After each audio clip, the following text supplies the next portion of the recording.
Hi, my name is Nick. Several years ago I came to Kazakhstan from America, and now I can tell you a lot about my new country.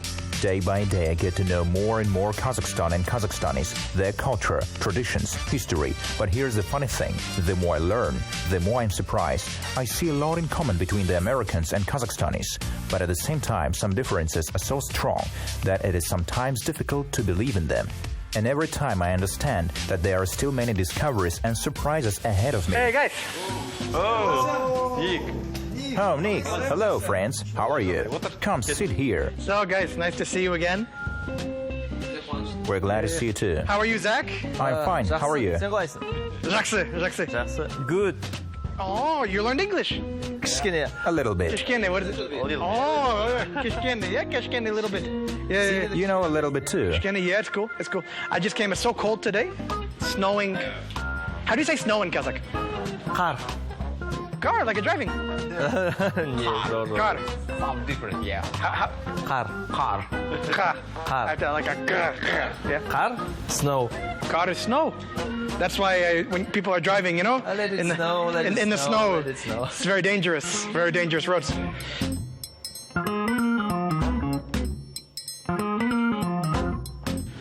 Yeah.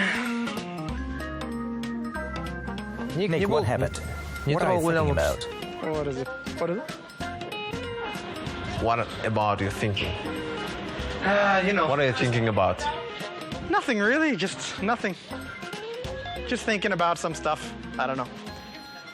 As you can imagine, all my thoughts were naturally occupied by my stranger. I never managed to meet her.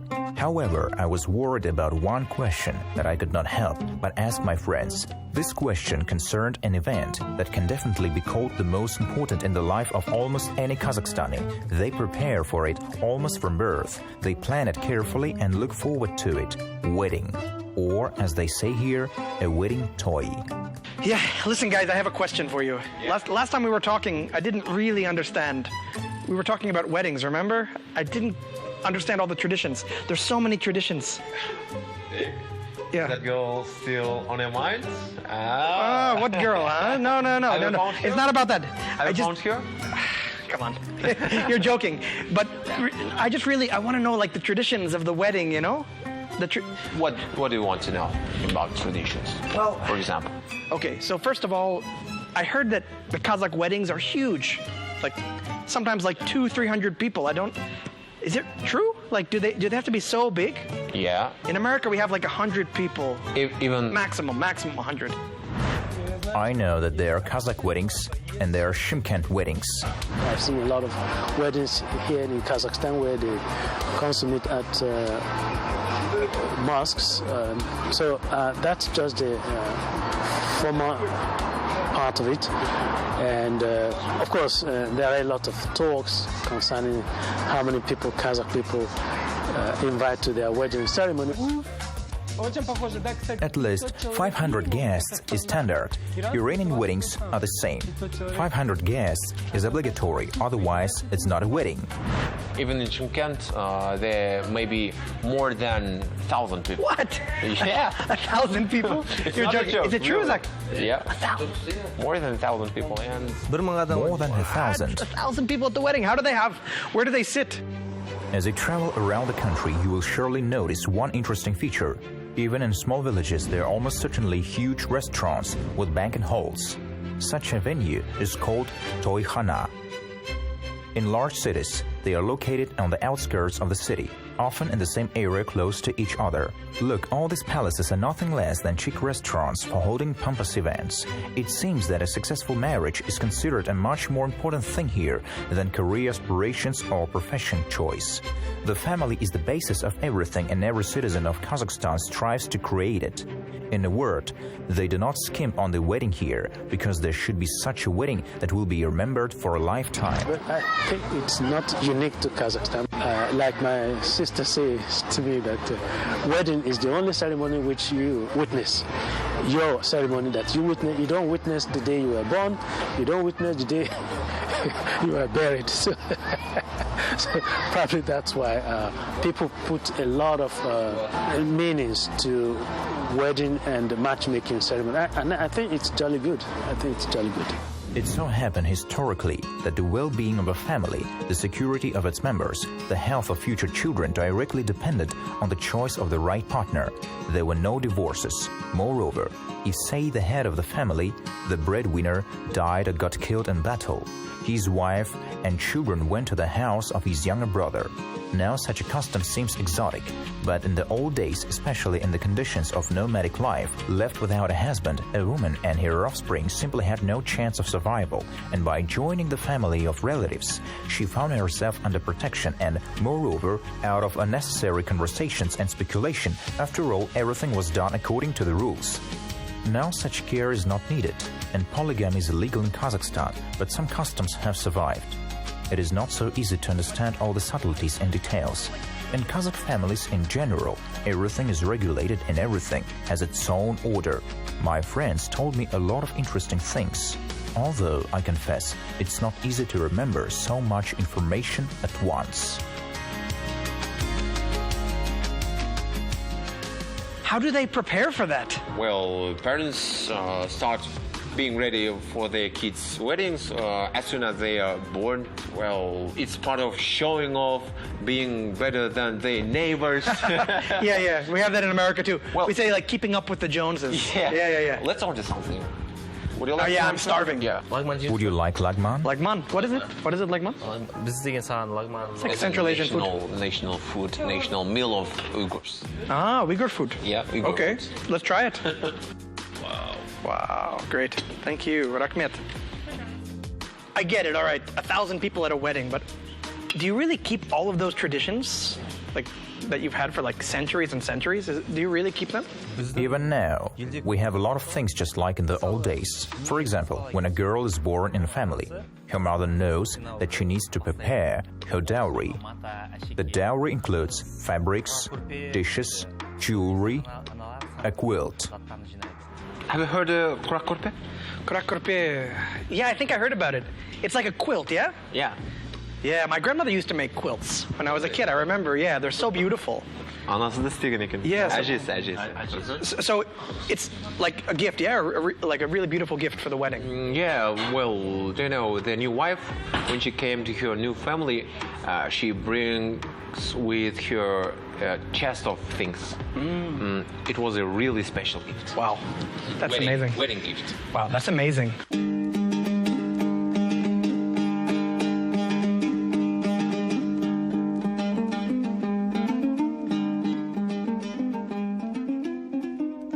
Kurak korpe is an ancient craftsmanship, is very similar to patchwork. Such products are very popular in Kazakhstan, and although now brides do not sew this for their wedding bed themselves, as it was a long time ago, relatives willingly give such beautiful things to the newlyweds as a gift.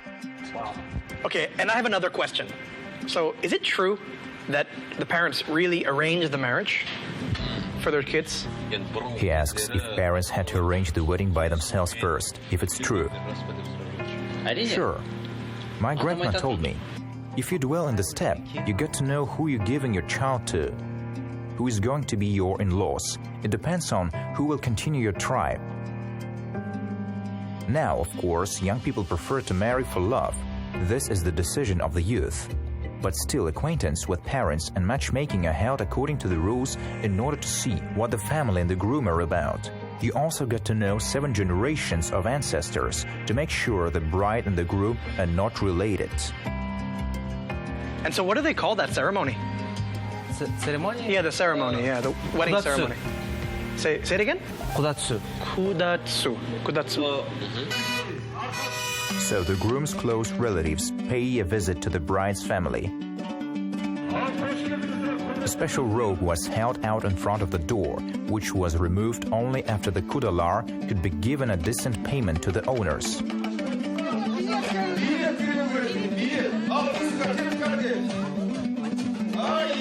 Dear guests are greeted with pomp and circumstance by dancing and singing. Matchmaking, which is traditionally preceded by a Kazakh wedding, is not complete without the rite of shashu, hands candy throwing. As guests sit at the set table and have a little food, the bride is taken out to be introduced to future relatives. If everything goes all right, the groom's mother put earrings on the bride. Interesting. After that, matchmakers continue to talk and get to know each other. Of course, matchmakers did not come to the future bride empty-handed. Matchmakers, when they went to the house of the future bride, brought delicious treats and gifts. After that, the kalimal must be paid. Do you know what it is? Жок. Well, it's like cash, Kazakh cash. Well, some people give horses, sheep. The groom's family have to prove themselves. Yeah. During matchmaking, all relatives of the bride are presented with gifts called keet. The most valuable gift is received by the bride's father. The bride's mother is paid anasıdının akısı, a large sum of money or expensive golden jewelry, and kudahi korjan, a gift bag decorated with various small bijoux, rings, bracelets, earrings. These jewelries are taken by women who open the korjan. Bride price kalimal is paid for the bride. About matchmaking ceremony in Kazakhstan, well, I think there is a bit of similarity between the wedding ceremony in Kazakhstan and in my culture as well. I mean, before the wedding day, there is what we call the engagement. Okay, the man meets the woman and you propose the woman, and the woman agrees. Probably you exchange engagement ring, and then the family of the man, that's the groom, goes to the house of the future bride or the fiancé, and they go there to ask for the permission to marry the lady, and there the family get together, and a lot of maybe exchange of presents, or some prayer, some sort of traditional rites taking place there, and then I think they fixed the date for the wedding ceremony. Wow. So it looks like the Kazakh people love to give gifts, yeah? We like food. That's amazing. And then what? The fact of matchmaking is reinforced by treating unusual sandwiches made of liver and tail fat called kuyruk bauer, a guarantee of fidelity and inviolability of the deed. After the matchmaking and the payment of the kalim, the groom went to visit his bride for the first time. And so after the groom's family pays kalim, the couple can finally meet. Wait, are you serious? So they don't meet before the wedding day? Well, Kazakh people used to do that. But now we go on dates. For example, my grandparents met for their first time on their wedding day. Wow, that's amazing. Yeah, and how are they doing now? They done fine. They have been married for 50 years. Wow, that's amazing. Congratulations. Thanks. I'm already pretty confused about the rituals and rules, but wait, that's not the end. And the more I learned about the intricacies of Kazakh wedding traditions, the more curious I was. I wish I could attend such a wedding and see everything with my own eyes. It's funny that Kazakh people have kind of like two weddings. The first one is when they, they farewell to the girl as she goes to a new family. That's first part, the stage. And then the second one, like the proper wedding when they're all together and they're celebrating the union.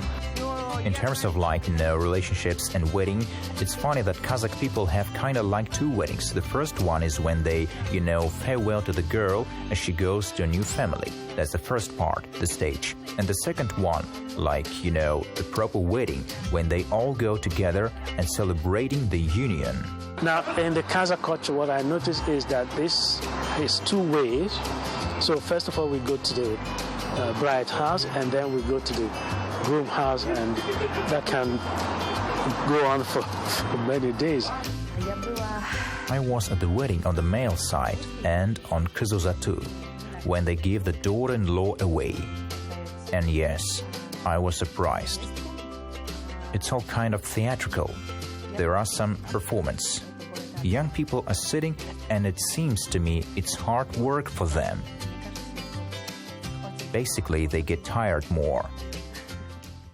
So do the Kazakh people really have two weddings? One wedding when she leaves her old family, and one when she joins her new family. That's interesting. You know, because in America, we have, of course, totally different system. But even traditionally in America, like really traditional families, I think anyway, it would be like much more complicated in Kazakhstan. So seeing off the bride, or kızılzatı, is considered the first wedding.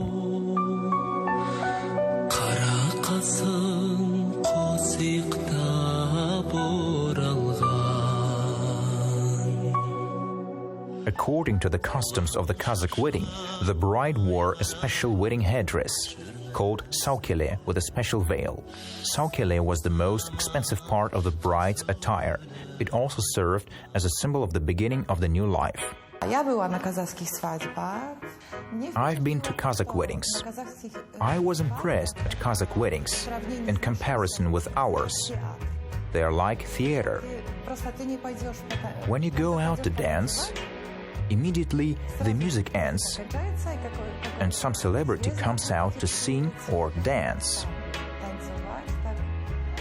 Our people just dance, have fun and eat. Here, they eat, dance a little, and watch.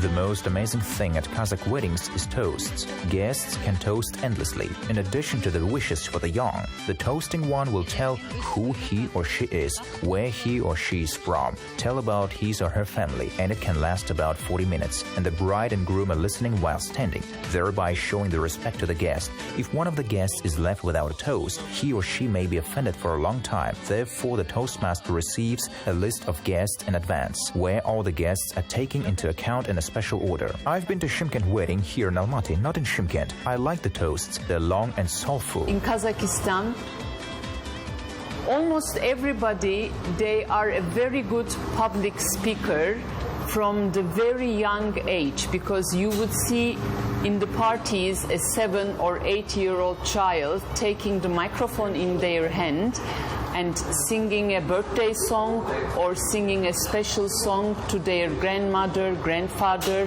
and also making a toast.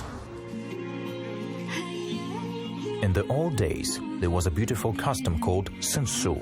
Sinsu is a farewell song. Even if the girl is very happy and dearly loves her chosen one, kızılzatı should carry a touch of some sadness. After all, a young girl leaves her parental home for the first time.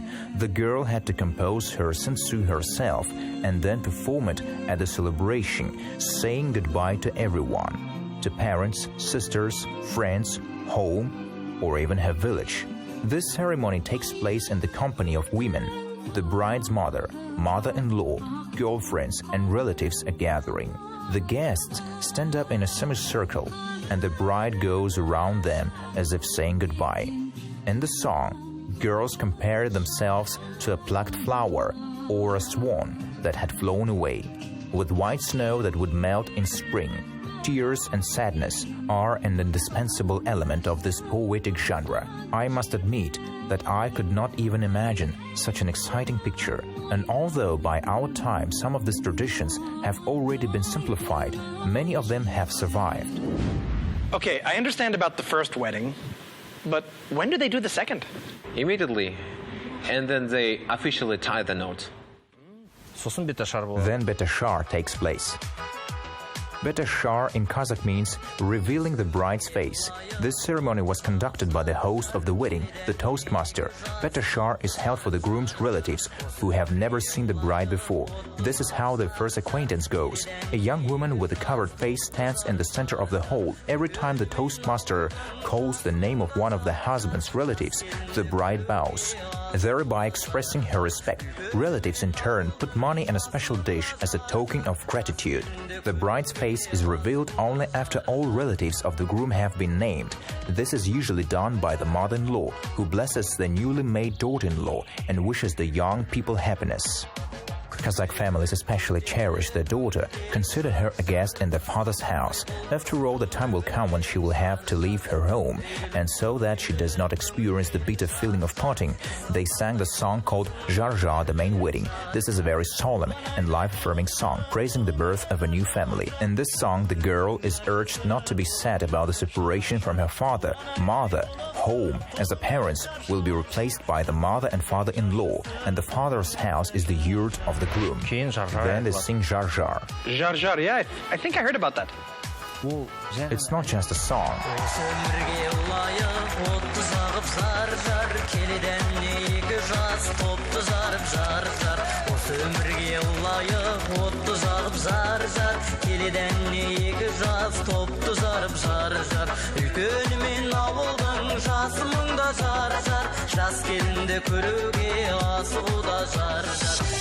After all that I heard, I dream of attending a Kazakh wedding. And believe me, anyone who happens to visit this event, which is considered to be the main thing in everyone's life, will not forget this holiday. Anyone who has been to Kazakhstan at least once knows that Kazakhstan is all about food. They try to feed a guest here to the fullest. Drinking tea here means spending a couple of hours at a generously set table. And how many dishes are prepared for a wedding, you can't even imagine. Once at the table, you risk getting confused by the variety of dishes and snacks, but every time you think that this is it, something else is served on the table. Cold appetizers are followed by hot ones. Broth is followed by manti, and so on. There seems to be no end to this, but you should know that the main dish is always beshbarma. Most likely, when it is served, you will already be so full that you will exclaim, "Oh my God, is this not the end?" But nevertheless, it is necessary to taste the main dish, because otherwise you risk being impolite.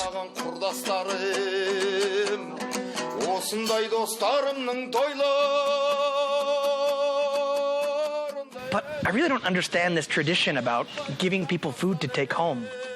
Well, Sarkot? Yeah. How do you see of a guest without giving him some food to take home? Yeah.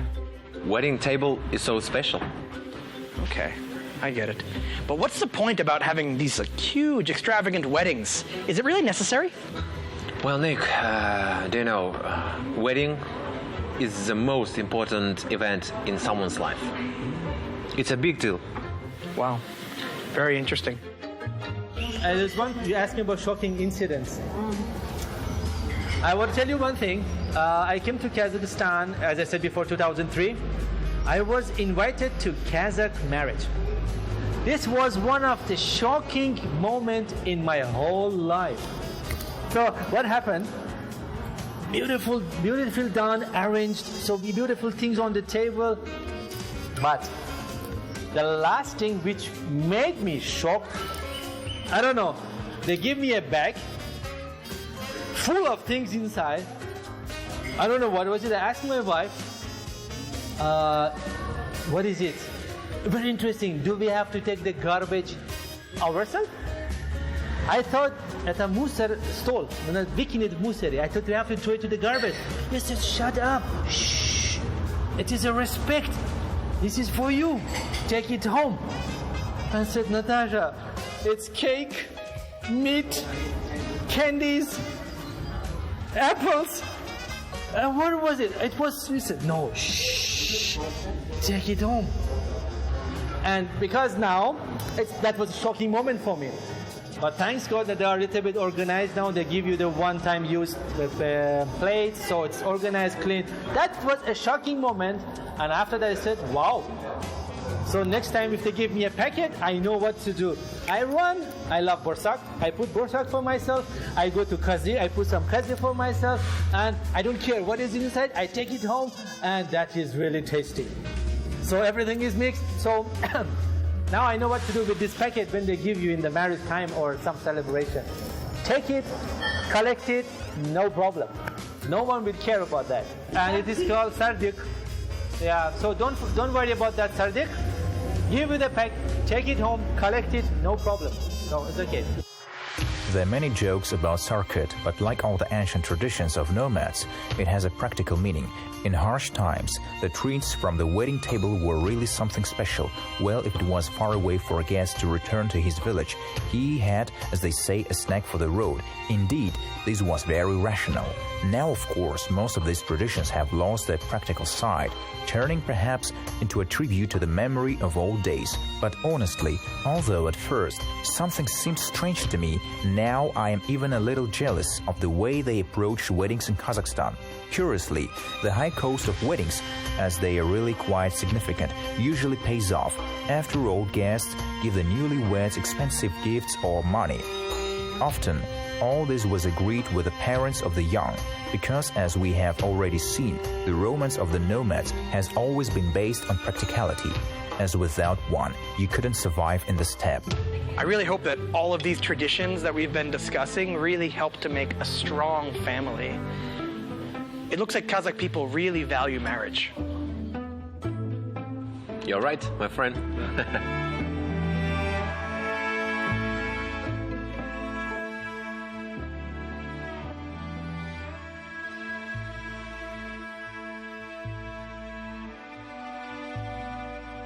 In terms of local women, I have to say that, for example, compared to Australian women, women here tend to be more feminine.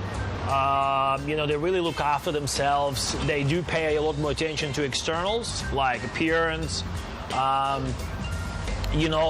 You wouldn't see a lot of those overweight ladies that we see in Australia, especially like in working suburbs and regional areas.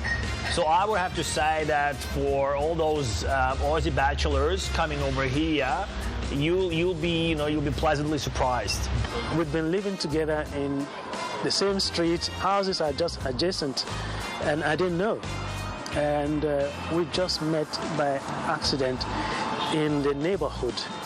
And the moment I saw her, I just said, "Oh, I'm gonna marry." She was like, I think she was shocked, and up to now she was still like, "Are you serious?" And I said, "Yeah, it's gonna happen."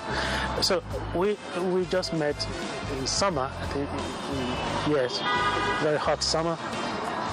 She was coming back from work, and I was coming back from a meeting, and I just saw her, and I just went up to her and said, "Hello, and can we chat?" And she said, "No problem." So we just started chatting, and that day we sealed everything that I'm gonna marry you. Was like, so that's how it happened. It was spontaneous, and no time to lose. And fortunately, I was lucky. The parents were not against. They blessed the relationship, and it's been going fine. I have 6 Polish acquaintances who are married to local girls, and I think they're happy. They no longer want to return to Poland. They already have Kazakh children and Kazakh families, so they're happy in Kazakhstan.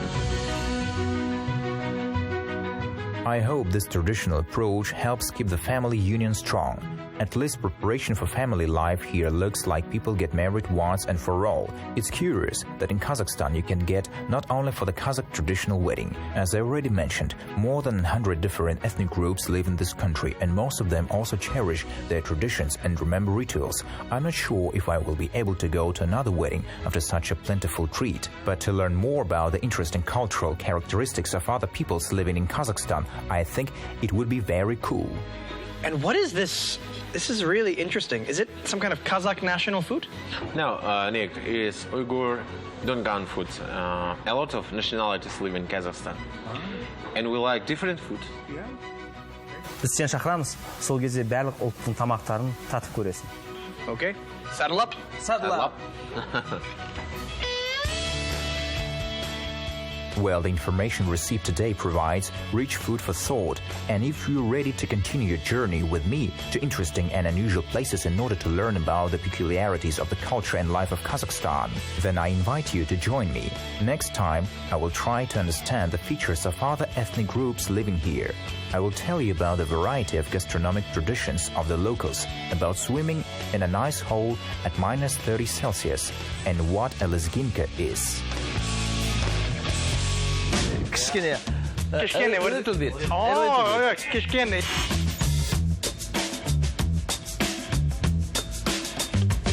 Have you heard of krakorka?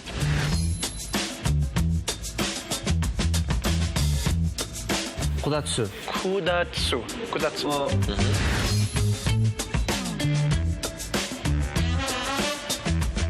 Sarkot?